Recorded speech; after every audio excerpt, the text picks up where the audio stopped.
siang, kembali lagi dengan saya Cecilia Putri Sihite dengan NIM 213304010134, Prodi Akuntansi Fakultas Ekonomi Universitas Prima Medan. Dosen pengampu mata kuliah yaitu Bapak Hotua Samosir SPD MSI. Mata kuliah yang ditempuh yaitu Sistem Informasi Akuntansi. Baiklah, di sini saya akan menjelaskan tentang topik yang ke-9 yaitu Sistem penjualan kredit dan sistem akuntansi piutang. Seperti yang kita ketahui, sistem akuntansi penjualan kredit adalah penjualan yang pembayarannya dilakukan setelah penyerahan barang dengan jangka waktu yang telah disepakati oleh kedua belah pihak. Untuk lebih lengkapnya, mari kita bahas. Pengertian penjualan. Penjualan menurut Mulyadi 2008-202. Penjualan merupakan kegiatan yang dilakukan oleh penjual dalam menjual barang atau jasa dengan harapan akan memperoleh laba dari adanya transaksi-transaksi tersebut. Dan penjualan dapat diartikan sebagai pengalihan atau pemindahan hak kepemilikan atas barang atau jasa dari pihak penjual ke pembeli. Menurut Kusnadi 2009-300, penjualan adalah sejumlah uang yang dibebankan kepada pembeli atas barang atau jasa yang dijual. Sistem akuntansi penjualan kredit. Sistem akuntansi penjualan kredit yaitu penjualan yang pembayarannya dilakukan setelah penyerahan barang dengan jangka waktu yang telah disepakati oleh kedua belah pihak. Dokumen yang digunakan dalam sistem penjualan kredit. Sistem akuntansi. Dokumen yang digunakan dalam sistem penjualan kredit terdapat 4 macam, yaitu sebagai berikut. Yang pertama, order pengiriman dan tebusannya. Tebusan kredit atau kredit copy. Surat pengakuan atau acknowledgement copy. Surat muat atau bill of loading. Slip pembungkus, tebusan gudang atau warehouse copy. Arsip pengendalian pengiriman atau sales order follow-up copy. Arsip indeks silang atau cross-index file copy. Yang kedua, faktur dan tebusannya. Tebusan piutang atau account receivable copy. Tebusan jurnal penjualan atau sales journal copy. Tebusan analisis atau analisis copy. Tebusan wiraniaga atau sales person copy. Yang ketiga, rekapitulasi harga pokok penjualan. Rekapitulasi harga pokok penjualan merupakan dokumen pendukung yang digunakan untuk menghitung total harga pokok produk yang dijual selama periode akuntansi tertentu. Yang keempat, bukti memorial. Bukti memorial merupakan dokumen sumber dalam untuk dasar pencatatan ke dalam jurnal. Catatan akuntansi yang digunakan. Menurut Mulyadi 2008-218, catatan akuntansi terdapat 5 jenis yang digunakan, yaitu sebagai berikut. Yang pertama, jurnal penjualan. Jurnal penjualan digunakan untuk mencatat transaksi penjualan, baik penjualan tunai maupun penjualan kredit. Yang kedua, kartu piutang. Catatan akuntansi ini merupakan buku pembantu yang berisi mutasi piutang perusahaan kepada tiap debiturnya. Yang ketiga, kartu persediaan. Pencatatan akuntansi ini merupakan buku pembantu yang berisi rincian mutasi setiap jenis persediaan. Yang keempat, kartu gudang. Catatan akuntansi ini diselenggarakan oleh fungsi gudang untuk mencatat mutasi dan persediaan fisik barang yang ada di gudang. Yang kelima, jurnal umum. Jurnal umum digunakan untuk mencatat harga pokok produk yang dijual selama periode tertentu. Fungsi-fungsi yang terkait. Menurut Mulyadi 2008-211, dalam bukunya Sistem Akuntansi, unit organisasi yang terkait dalam sistem akuntansi penjualan kredit terdapat 5 macam fungsi, yaitu yang pertama, fungsi penjualan atau bagian penjualan. Fungsi ini bertanggung jawab untuk menerima order dari pelanggan, mengedit order dari pelanggan, meminta otorisasi kredit, menentukan tanggal pengiriman barang. Fungsi ini bertanggung jawab untuk membuat back order pada saat tidak tersedianya persediaan untuk memenuhi order dari pelanggan. Yang kedua, fungsi kredit atau bagian kredit. Fungsi ini bertanggung jawab untuk meneliti status kredit pelanggan dan memberikan otorisasi pemberian kredit kepada pelanggan. Yang ketiga, fungsi gedung atau bagian gedung. Fungsi ini bertanggung jawab untuk menyimpan dan menyiapkan barang yang dipesan oleh pelanggan serta menyerahkan barang ke bagian pengirim. Yang keempat, fungsi pengiriman atau bagian pengiriman. Fungsi ini bertanggung jawab untuk menyerahkan barang atas barang dasar suatu order pengiriman yang diterima dari fungsi penjualan. Yang kelima, fungsi penagihan atau bagian penagihan. Fungsi ini bertanggung jawab untuk membuat dan mengirimkan faktur penjualan kepada pelanggan. Dan yang terakhir, fungsi akuntansi atau bagian akuntansi. Fungsi ini bertanggung jawab untuk mencatat piutang dari transaksi penjualan kredit, membuat serta mengirimkan pernyataan piutang kepada debitur, dan membuat laporan penjualan, serta mencatat harga pokok persediaan yang dijual ke dalam kartu persediaan. Jaringan prosedur yang membentuk sistem. Jaringan prosedur yang membentuk sistem penjualan kredit adalah: yang pertama, prosedur order penjualan. Dalam prosedur ini, fungsi penjualan menerima order dari pembeli dan menambahkan informasi penting pada surat order dari pembeli. Fungsi penjualan kemudian membuat surat order pengiriman dan mengirimkannya kepada berbagai fungsi yang lain untuk memungkinkan fungsi tersebut memberikan kontribusi dalam melayani order dari pembeli. Yang kedua, prosedur persetujuan kredit. Dalam prosedur ini, fungsi penjualan meminta persetujuan penjualan kredit kepada pembeli tertentu dari fungsi kredit. Yang ketiga, prosedur pengiriman. Prosedur ini, fungsi pengiriman mengirimkan barang kepada pembeli sesuai informasi yang tercantum dalam surat order pengiriman yang diterima dari fungsi pengiriman. Yang keempat, prosedur penagihan. Dalam prosedur ini, fungsi penagihan membuat faktur penjualan dan mengirimkannya kepada pembeli. Dalam metode tertentu, faktur penjualan dibuat oleh fungsi penjualan sebagai tebusan pada waktu bagian membuat surat order pengiriman. Yang kelima, prosedur pencatatan piutang. Dalam prosedur ini, fungsi akuntansi mencatat tebusan faktur penjualan ke dalam kartu piutang atau dalam metode pencatatan tertentu dan mengarsipkan dokumen tebusan menurut abjad yang berfungsi sebagai catatan piutang. Yang keenam, prosedur distribusi penjualan. Dalam prosedur ini, fungsi akuntansi mendistribusikan data penjualan menurut informasi yang diperlukan oleh manajemen. Yang ketujuh, prosedur pencatatan beban pokok penjualan. Dalam prosedur ini, fungsi akuntansi mencatat secara periodik total harga pokok produk yang dijual dalam periode akuntansi tertentu. Unsur pengendalian internal. Untuk merancang unsur-unsur pengendalian internal yang diterapkan dalam sistem penjualan kredit, unsur pokok sistem pengendalian internal yang terdiri dari organisasi, sistem organisasi, dan prosedur pencatatan, dan praktik yang sehat dapat dirinci lebih lanjut sebagai berikut.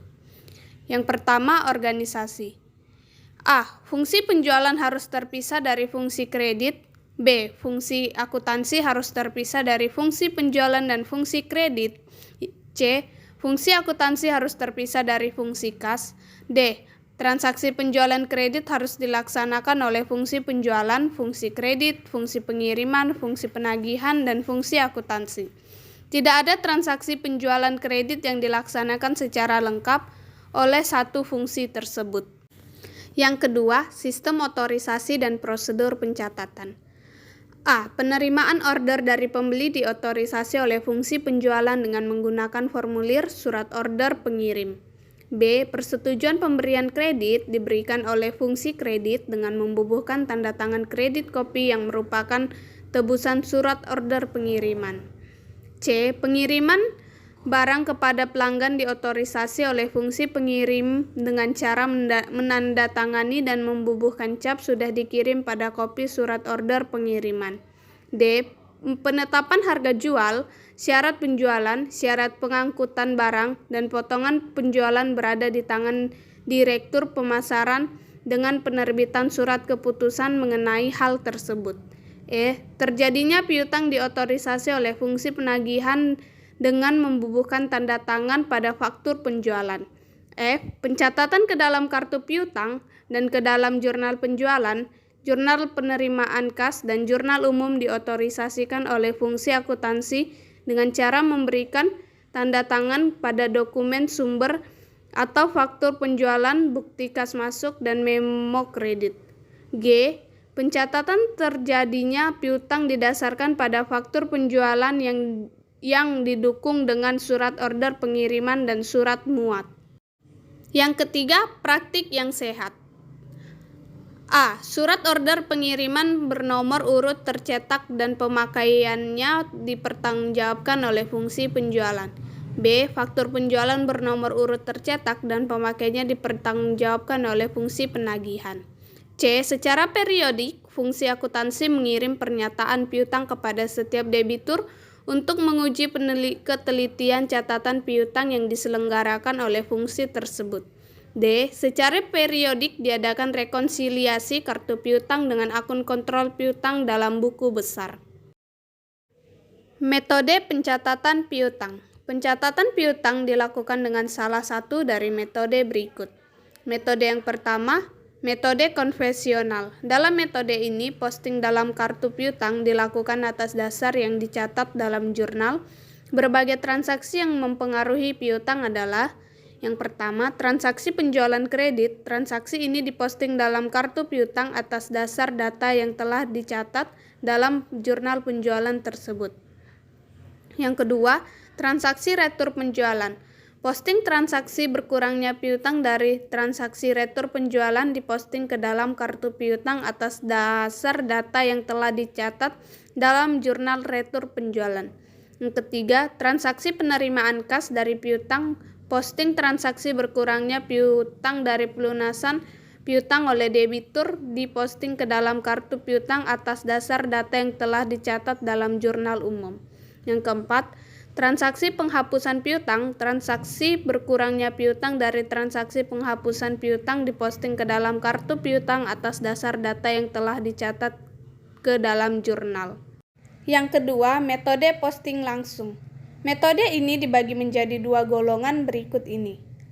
Ke dalam kartu piutang dengan tulisan tangan, jurnal hanya menunjukkan jumlah total harian saja atau tidak rinci. Dalam metode ini, faktur penjualan yang merupakan dasar untuk pencatatan timbulnya piutang diposting langsung setiap hari secara rinci ke dalam kartu piutang. Jurnal penjualan diisi dengan jumlah total penjualan harian yang merupakan jumlah faktur penjualan selama sehari. Faktur yang diterima dari bagian penagihan diterima oleh bagian piutang dalam batch disertai dengan pita daftar total atau pre-list type. Jumlah faktur penjualan yang tercantum dalam pita daftar total tersebut dicatat dalam jurnal penjualan. Selanjutnya, setiap bulan jurnal penjualan tersebut diposting ke rekening kontrol piutang dalam buku besar. Setiap bulan pula diadakan rekonsiliasi antara rekening kontrol piutang dengan daftar saldo atau trial balance yang disusun dari kartu piutang. Ada dua cara menangani media yang akan diposting dalam kartu piutang. Yang pertama, media disortasi menurut abjad sebelum diposting satu persatu ke dalam kartu piutang, dan kemudian dibuat pita pembuktian ketelitian posting dari kartu piutang, kemudian dicocokkan dengan pita daftar total yang menyertai media pada saat diterima dari bagian penagihan. Pencocokan ini dimasukkan untuk membuktikan ketelitian posting yang telah dilakukan. Yang kedua, media ini diposting ke dalam kartu piutang sesuai dengan urutan pada waktu diterima dari bagian penagihan. Yang kedua, posting langsung dalam kartu piutang dan penyertaan piutang. Dalam metode ini, media diposting ke dalam pernyataan piutang dengan kartu piutang sebagai tebusan lembar kedua berfungsi sebagai kartu piutang. B. Memposting periodik. Yang pertama, posting ditunda. Pada metode ini, faktur penjualan diterima dari bagian penagihan oleh bagian piutang disimpan sementara menunggu beberapa hari, untuk nantinya secara sekaligus diposting ke dalam kartu piutang bersama-sama dalam sekali periode posting dengan menggunakan mesin pembukuan. Yang kedua, penagihan bersiklus atau cycle billing. Dalam metode ini, pada akhir bulan dilakukan kegiatan posting yang meliputi A. Posting media yang dikumpulkan selama sebulan tersebut ke dalam pernyataan piutang dan kartu piutang. Yang B. Mencatat dan menghitung saldo kartu piutang. Metode ini membagi pekerjaan posting ke dalam kartu piutang dan pernyataan piutang tersebut tersebar merata ke dalam hari kerja selama sebulan. Setiap pelanggan akan menerima pernyataan piutang pada tanggal hari kerja yang sama setiap bulan. 3. Metode pencatatan tanpa buku atau ledger bookkeeping. Dalam metode ini, faktur penjualan beserta dokumen produk pendukungnya yang diterima dari bagian penagihan oleh bagian piutang diarsipkan menurut nama pelanggan dalam arsip faktur yang belum bayar atau unpaid invoice file. Pada saat diterima pembayaran, ada dua cara yang ditempuh. Cara yang pertama, jika pelanggan membayar penuh jumlah yang tercantum dalam faktur penjualan, faktur yang bersangkutan diambil dari arsip faktur yang belum bayar, dibayar dan dicap lunas. Kemudian dipindahkan ke dalam arsip faktur yang telah dibayar. Yang kedua, jika pelanggan hanya membayar sebagian jumlah dalam faktur, jumlah kas yang diterima dan sisa yang belum dibayar oleh pelanggan dicatat pada faktur tersebut. Kemudian dibuat faktur tiruan yang berisi informasi yang sama dengan faktur aslinya, dan faktur tiruan tersebut kemudian disimpan dan diarsip faktur yang telah dibayar. Dan faktur asli disimpan kembali ke dalam arsip faktur yang belum dibayar. Metode pencatatan piutang dengan komputer. Metode pencatatan ini menggunakan batch system. Dalam sistem ini, dokumen sumber yang mengubah piutang dikumpulkan dan sekaligus diposting setiap hari. Untuk memutakhirkan catatan piutang dalam sistem ini dibentuk dua macam arsip. Yang pertama, arsip transaksi atau transaction file dan arsip induk atau master file. Dan pencatatan piutang dilakukan secara harian dan setiap hari pula. Arsip transaksi digunakan untuk memutakhirkan arsip induk piutang. Prosedur pencatatan piutang. Pernyataan piutang adalah formulir piutang yang menyajikan jumlah kewajiban debitur pada tanggal tertentu dan dalam pernyataan piutang bentuk tertentu, disertai dengan rinciannya. Pernyataan piutang dapat berbentuk berikut ini. Yang pertama, pernyataan saldo akhir bulan. Pernyataan ini tidak memberikan informasi apapun kepada debitur untuk dasar rekonsiliasi dengan catatannya. Jika saldo yang tercantum dalam pernyataan piutang berbeda dengan saldo yang tercantum dalam catatannya. Yang kedua, pernyataan satuan. Pernyataan piutang ini berisi A. Saldo kewajiban debitur pada awal bulan. Yang kedua, mutasi debit dan kredit selama sebulan beserta penjelasan rinci setiap transaksi. Dan yang ketiga, saldo kewajiban debitur pada akhir bulan. Prosedur pembuatan pernyataan piutang dilakukan sebagai berikut. Pada awal bulan diambil formulir pernyataan piutang. Yang kedua, lembar. Lembar pertama akan berfungsi sebagai pernyataan piutang, sedangkan lembar kedua akan berfungsi sebagai catatan piutang atau pengganti kartu piutang. B. Saldo piutang kepada debitur pada akhir bulan yang lalu atau arsip tebusan pernyataan piutang bulan sebelumnya. Dicantumkan dalam formulir pernyataan piutang tersebut. C. Semua transaksi pendebitan dan pengkreditan ke rekening debitur tersebut dicatat ke dalam formulir pernyataan piutang dua lembar tersebut. D. Pada akhir bulan, Lembar pertama formulir pernyataan piutang tersebut dipisahkan dari lembar kedua dan kemudian dikirimkan kepada debitur yang bersangkutan. Lembar pertama formulir tersebut berfungsi sebagai pernyataan piutang. Lembar kedua kemudian disimpan dalam arsip menurut nama debitur dan berfungsi sebagai catatan piutang atau buku pembantu piutang. Pada awal bulan berikutnya satu set formulir pernyataan piutang yang baru atau 2 lembar diambil diisi dengan saldo piutang kepada debitur yang bersangkutan pada akhir bulan yang sebelumnya atau diambilkan dari arsip tebusan pernyataan piutang.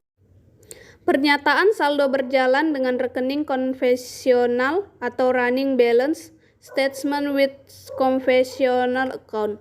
Perbedaan di antara pernyataan satuan dengan pernyataan saldo berjalan dengan rekening konvensional adalah terletak pada cara posting dan isi catatan piutangnya. Prosedur pembuatan pernyataan piutang saldo berjalan dengan rekening konvensional adalah sebagai berikut. A. Pada awal bulan diambil formulir pencatatan piutang 1 lembar. B. Semua transaksi pendebitan dan pengkreditan ke rekening debitur tersebut dicatat dalam formulir pernyataan piutang yang sebagai tebusannya adalah kartu piutang. C. Pada akhir bulan, pernyataan piutang dikirim kepada debitur yang bersangkutan. D. Pada awal bulan berikutnya diambil formulir pernyataan piutang baru sebanyak 1 lembar dan selama kartu piutang debitur yang bersangkutan belum penuh, pendebitan dan pengkreditan ke rekening debitur tersebut ke dalam pernyataan piutang yang dipakai dalam bulan sebelumnya sebagai tebusannya. Dengan demikian, kartu piutang dalam bentuk pernyataan piutang ini dapat berisi informasi sekaligus hal yang tidak akan terjadi dalam bentuk pernyataan piutang satuan yang cacat piutangnya hanya berisi mutasi tiap bulannya. Yang keempat, pernyataan faktur yang belum dilunasi atau open item statement. Pernyataan piutang berisi daftar faktur-faktur yang belum dilunasi oleh debiturnya pada tanggal tertentu disertai dengan tanggal faktur dijumlahkan rupiahnya. Penggunaan bentuk pernyataan piutang ini dimungkinkan jika para pelanggan diharuskan membayar jumlah yang tercantum dalam faktur. Hasil penjelasan topik ke-9 tentang sistem penjualan kredit dan sistem akuntansi piutang. Semoga bermanfaat dan nantikan video berikutnya di topik-topik berikutnya. Selamat siang.